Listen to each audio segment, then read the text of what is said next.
Yo, what's going on, guys? Ron here, aka Neos, and today, guys, we are going to be talking about post Blazing the Minion and also how the format's going to be changing with a upcoming ban list coming sooner than you might expect, right?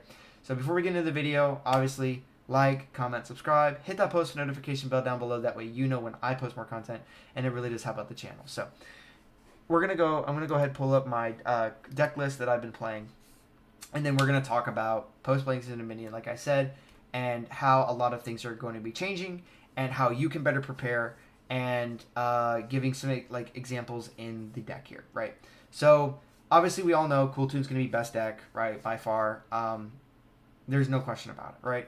So how do we prepare for it, right? One is playtesting, right? This not only benefits me but can benefit you. Find somebody that plays it or learn it yourself, whatever the case might be. Both are good. Learning a deck for yourself and playing against a deck is the best way to learn. For me, I would vouch almost more for the play it yourself, right? Even if you don't want to play the deck, right, like, and buy it, right? Obviously, don't do that. That's what simulators are for. But learning a deck and how it functions and why it functions a certain way will give you insight onto when your opponent is doing certain things. You can actually like almost look through their eyes and try to figure out what's in their hand, right? If they're playing a certain way, right, you can make deductions based on their actions, right? If they search a certain card or not, if they choose to synchro a certain way, if they choose to, not commit to a certain line, right? Those are all keys and hints that you can pick up on, and you can break down and figure out why your opponent's playing that way. So with all that said in mind, right, Cool Toon being best deck, learning how to play against it, right? What do you do after you've figured that out, right? Like, okay, I understand how the deck plays. I understand what the deck wants to do. I've played the deck myself, or I haven't, right? But I have a good understanding at this point. What do I do, right? So you want to take like basically like a idea, or you can even make a list, right? And being like, the weaknesses of the deck that I can understand from whatever the experience might be is A, B, C, and D, right? Or, whatever the case might be, right? It could be A to Z, it could be A and B, whatever, right? You want to find choke points mainly, right? How do you stop the deck from just going nuts?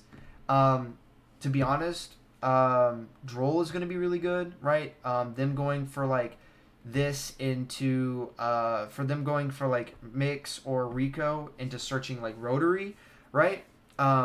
Going ahead and drolling them there, keeping them from looking at your hand is the main important thing, right? Denying the advantage of your opponent and understanding like what you have in hand especially is going to be incredibly important, right? You are not always going to be able to do that. I understand, right? I've woefully figured that out myself, right? Sometimes you draw the droll, most of the time you don't, right? And they always get to Rotary, which means like out of the games that you play, 8 out of 10 of them, more likely than not, they're going to look at your hand and they're going to stack your deck, right? Which means they know everything, right? So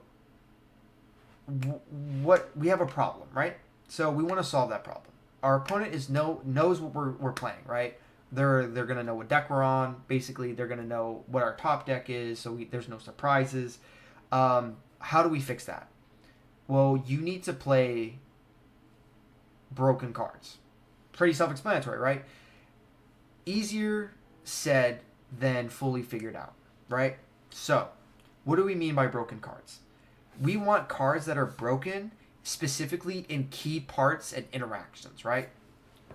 So, right, like, imagine you're playing, right, and you have the ability to look at your opponent's hand, and you look at your opponent's hand, and they go, and like you see like whatever the like 3 engine cards, right, starter, extender, and you're like, okay, that's pretty good, and then they got 2 hand traps, or not hand traps, but like 2 breakers, and it's like droplet plus evenly matched, and you look at your hand, and you're like, I have 0 way to stop this, right?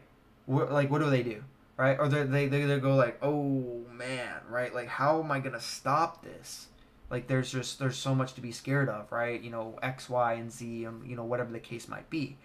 Like, you want it to be that your opponent just like is going to struggle, right? Even if they know exactly what's in your hand, right? You need your hand to be robust enough, in order for you to just to play into the board, right? And another thing is it's going to be happening so fast, them looking at your hand.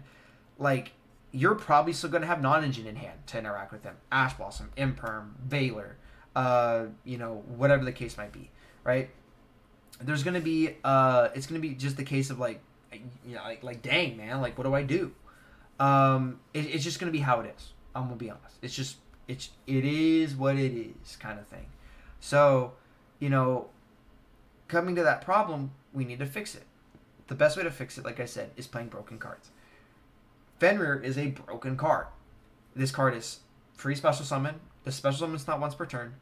It special summons to any zone, which means it doesn't conflict with your elf notes. It's fairly big at 24. It's a 7, which means this plus this is a Ecclesia, which means that it's Albaz engine, right? As long as you can get to a Patron onto the field. It replaces itself, which is why we play 2. You can play 3, but I'm currently playing 2. And, here we are, right? For example, this is a broken card. Well, is it only good in the Cool 2 matchup? No. What about, like, Doom Z? Do the same thing in Doom Z, right? Spot removal, right? They got something equipped, right? They have a monster with a bunch of equips to it. Being able to summon this, right? Search for itself in case they don't just remove it on the spot, right? Drawing in multiples is fine, right? Because we play a attribute deck, so you can send it away, or you can put it back in the deck off of Thea Realize, whatever the case might be, right? A lot of things, right? So I chose to play Fenrir mainly for the spot removal, right? Like I said, you can like special this into a board. It doesn't get affected by things like RS. If they have Remix on the field, right? You go special this. They go like activate Remix to special and then like resynchro. They go like chain 1 to like pop it. Chain 2 to do whatever. Chain 3 this target to banish, right? They cannot trade effectively into this card, right? Because all their stuff is going to trigger on a separate chain after they go there, we use their effect. After they synchro summon, right? So this is always going to trigger, which means you can just target a card on the field and banish it. Back row, field spell, Zalin, whatever the case might be, right? Like it's going to force something, right? You can go, they make RS and they already have, Zalin on field, and they go like Chainlink 1, pop, Chainlink 2, stack the deck. You go like Chainlink 3, target banish, right? And then they have to negate it, or however they have to stop it, right? So card trade's really good. It always gets value. Seeing in multiples, like I said, talked about, it's really good, right? Fall in the Virtue is the same thing. Being able to force out certain interactions. Imperm does the same thing. That's why there's like 5 copies of just like point finger kind of thing, and like forcing stuff to go bye is really good. Or at least forcing something out. Just being able to target a Zalin and just like forcing it to be removed, or forcing them to have to negate, right? Because they're gonna have like Remix on field, right, or something like that. You're gonna be able to head and just be like, pew. Spot removal. Like I've already talked about this card is broken. I've talked about for example Imperm being broken. So yeah, and then let's talk about the sub engine here, right? I'm playing the Fallen of the White Dragons, right? I'm playing Albaz, I'm playing Fallen of the White, I'm playing Ecclesia. Why am I playing this instead of Fiendsmith? 2 reasons, right? Post-Blazing Dominion, like Fulos is going to be obviously good, but so is like Perulia. Perulia is going to be really good. Cool Tune can normal summon multiple times. Playing Perulia in your deck is going to be good because you can kind of prevent them from like slamming the board with normal summons. They're going to be able to like regular normal summon, additional normal with Rotary, additional normal with Field Spell. And then Field Spell also says like special one from deck, which is a thing of itself, right? So basically you're going to have like 1, 2, 3, basically 4 normal summons because of this Field Spell being able to special from deck. I get that doesn't really count as a normal, but you get the point, right? Because they're just going to be able to vomit like tuners onto the field very easily, right? Like something that like Yummy had a problem with, right, which Marshmallow solved, was like the whole like super normal summon dependent. Cool Tune has the same issue, right, but they fixed it because it doesn't. They have multiple ways to get stuff on field, right? So really, really terrible for your opponent. It's super bad. Again, having a Fenrir on the field, they go like normal summon. They have to worry about using the effect into Fenrir because you go like negate, or not even negate. You just go like cool, res, poke, banish face down. Lucina, they go like additional normal summon rotary, trigger effect, sure, res, chain, summon this or already on field, or chain to on their additional normal, bounce. They like literally this and this. If like you have this in the center main zone for whatever reason, and this, like, you can just kill them because they go like normal summon effect, or they go no normal summon, right? Or normal summon no effect. You go sure, res, bounce, and then they go additional normal summon, res, banish face down. Even if they trigger something, it doesn't matter, right? They just lose the game right there. They need field spell, and that's, like I said, just 2 cards, right? And in addition to that, we're also going to be playing the Albaz engine. Albaz engine eats bodies, right? Mirror Jade eats a extra deck monster. Dogma eats 2 monsters, a light or dark plus an effect, right? So if you look at Cools, all their extra decks, light, dark, dark, light, dark, dark, right? All the extra decks, right, are attribute worthy, right? You can use the Dogma, which means that they have another one on field, regardless of it being a fire, a wind, a light, a dark, another light.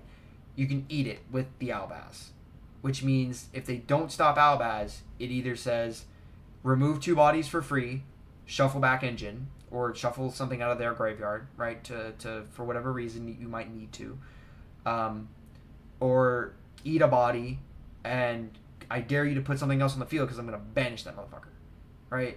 So, really, really strong. You also play Harmonia. Harmonia pop, Harmonia bounce, right? This trades really well, right? They put some stuff on field. You go, sure, fine, pop track maker, bounce the other synchro on field. Kill their turn, right? Assuming that they've already additional normal, right? And they choose not to get field spell or whatever, right? Because I'm pretty sure they only play 1 from what I've seen and what I've also personally tested, right?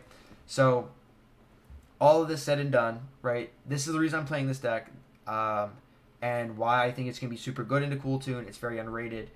It does also interact, like I said, with Doom Z. They like to like make their boss monster and equip it with a bunch of stuff. If you just target their boss monster and go banish face down, and they like try to interact with this, you just go like chain trap, send it away for cost, right? Which show me your call by to target it, right? Basically, it puts them on have call by. Very, very strong, right? I keep going back to Fenrir. This card's insane. I want to play 3 of it, but like it just feels awkward. I also want to play 3 of this, which means I need to cut something in this, and I don't want to. I'd have to cut like Medius or something like that, and it's hard, right? So we're figuring it out, right? Anyways, that's about it that I wanted to talk about overall with this specifically, and the new format, right? New cards. I do want to talk about Spark. Dominus Spark is also another thing that we're going to be getting. Target Banish is really strong, but it's not available in Cool Tune, right? Cool Tune's not going to be playing it. It's not available in this deck. It will be available in Branded, right? Because all their stuff is like light and dark, right? So Branded can play it, which is kind of scary. Draco Tail cannot, because like Phimena, Urgula, Pan, right? Lucius, right? They have too many attributes that they need, right? So that's not something you're gonna have to worry about. Like Spark is a very strong card. Do not get me wrong, right? And to be honest, if you're siding, you can side it for going first. That way you can just set it. But at that point, you might as well just set like Crown instead, because like this is just gonna be better because it negates and then also freezes the card in place, right? So that all said and done, ban list, right? We've got all that other discussion. Ban list. What's going to be happening on the ban list? 1, they're probably going to again try to kill Malice, Yummy, Draco Tail, right? We're probably going to see like a limit of Rahu or like Phimena. I wouldn't be surprised. It's going to be like Phimena to 1. That does not surprise me. I don't know if they're going to hit anything else. If they want to try to kill the deck, Probably just like banning Secretarion Dragon would be really good. I'm not against that. I hate Secretarion Dragon, which is another reason that we play like a bunch of outs, right? These are all outs to Secretarion Dragon. This is also an out to Secretarion Dragon. You can go ahead and just pop it, right? Its effect will resolve, but the main thing is it's a floodgate, right? So gets rid of it, gets rid of it, gets rid of it, gets rid of it. 1, 2, 3, 4, 5, 6, 7, 8, 9, 10. Right? There's 10 things in here that get rid of it. So yeah, pretty strong. Outside of that, right? Whatever.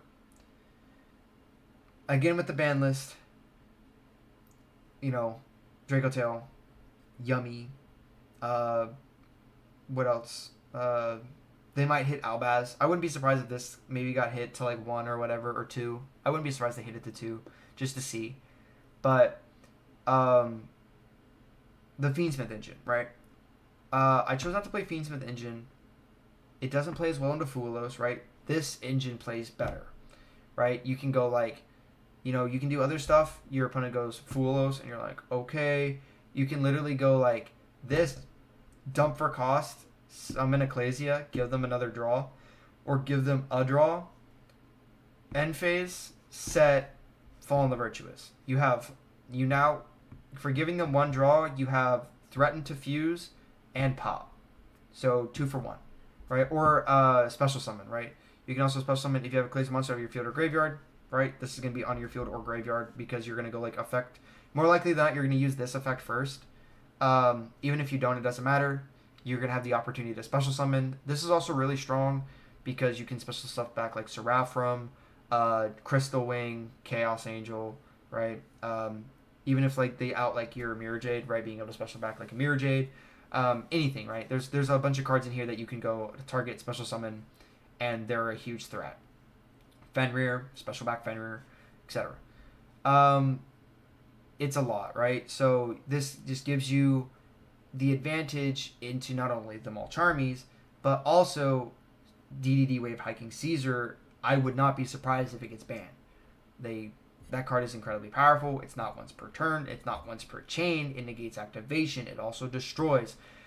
In this deck specifically, it's very, very toxic, and I've talked about it, because your opponent basically cannot interact with it because you go like, there has been times I've literally gone like, they go like Chainlink 1, something that meets Caesar's conditions. I go Chainlink 2 Caesar.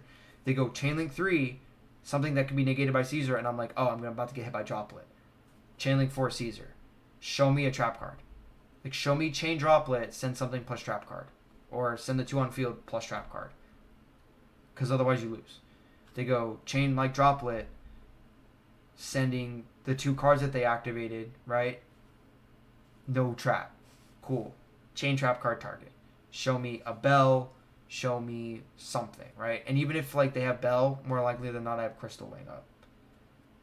Like, it's like checkmate, checkmate, checkmate. Or like if you have something else, like, or if they go Droplet, send like 2 spells and a trap, Chain Dragster, negate, right?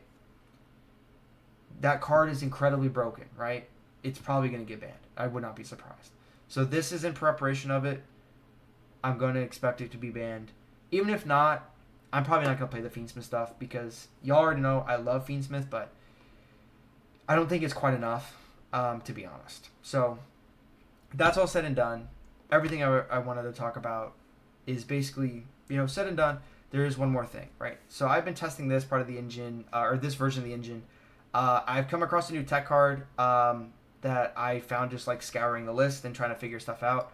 I never summoned the Genora Power Patron of Tuning, basically, almost ever. So I'm like, what is a card that I can make that would be like really strong, right? So I want to introduce y'all to Chaos Archfiend, an incredibly broken card. Can you guess which archetype it's from? I don't know. I can't figure it out, guys, to be honest. 1 light tuner plus a non-tuner dark monster. Non-tuner dark monster, light tuner. This can make something an attribute, right? So you can change it. yeah, so pretty self-explanatory, right? Yeah, it's pretty easy to make, right? Non-tuner dark, non-tuner dark. Mainly this one being the light tuner is the main thing. You can also just theorialize, make this a light, and then it's also a tuner. Make Chaos Angel or make Chaos Archfiend. Why is this card good? I'm gonna read it to you. If any card or cards have been banished this turn, this card gains 2,000 attack. Not super crazy, right? It goes to 4,500. That's pretty big, but it's not anything crazy, right? Um, Banishes itself for cost. Banishes itself when it leaves the field. Banishes stuff. Banishes stuff. Banishes stuff. I think that's it. Yeah, yeah. So this one's not as real, but banishment. Like I said, banishment, banishment, banishment. Those are four really good ones. The main one that you're probably going to be getting off of Theorealize, you can actually just trigger this thing. Like you can summon it and then just banish it, banish this, and like target something, even if it's this, and just change it because it'll as soon as this triggers to banish itself, this is going to be live because it's conditioned, right? Or it's a conditionary effect. Now let me read the really good part of this card to you. The good parts. If this card can attack all monsters your opponent controls once each. Also, banish any monsters destroyed by battle with this card. So during damage step, right, they go get destroyed. Res of Destruction, when they go to get sent to grave, they get banished instead. It also, like I said, it gets bigger, and then it can be like boop, boop, boop, boop, and just kill everything, right? Banishes everything. This is just going second. This is just a phenomenal card. It's basically a screw you. Get that shit out of my face. In addition, if this card's in its owner's control leaves the field because of an opponent's card effect, special summon one Chaos Synchro monster from your extra deck except Chaos Archfiend. You can only use this effect once per turn. Boom, Chaos Angel. For free. Yes, it will not have its attributes, which means it doesn't have any protection. I understand that. But, right? The main thing is you can summon this in damage step. You can go battle. Let's say they have an attack, like a monster in attack that's 2,500. You go crash, damage step. You removed a monster, right? Oh, it'll also get banished, right? Because any monster destroyed by battle, even if it crashes with the card, it'll still send it to the. It'll still banish it. You can remove a card, or if not, whatever. Summon Chaos Angel in damage step. Banish a card. Res of Destruction. Battle again. Battle with Chaos Angel, clear a card, right? So you're going to clear at least one card or two cards no matter what. You can clear 3 if it crashes. And it'll still banish, which is important, right? There are other chaos stuff that you could summon, right? Being synchros, right? You have like, Chaos King. When this card declares an attack, switch the current attack and defense of all face-up monsters your opponent controls till the end of the battle phase. Not really super important. You have Chaos Goddess. Once per turn, you can send a light monster from your hand to the graveyard. Target a level 5 or higher dark monster in your graveyard. Special summon it, but it cannot be used as synchro material, which kind of sucks. Like, you can summon like Medius, but it not being used as synchro is like really bad. And then you have Chaos Beast. If any card has been banished this turn, it gains 1,000 attack. You can only use each of the following effects once per turn. You can target one of your banished light or dark monsters, add it to your hand, which is really good. You can add back Medius. During your main phase, except the turn that this card was sent to the graveyard, banish a light or dark monster from your hand. During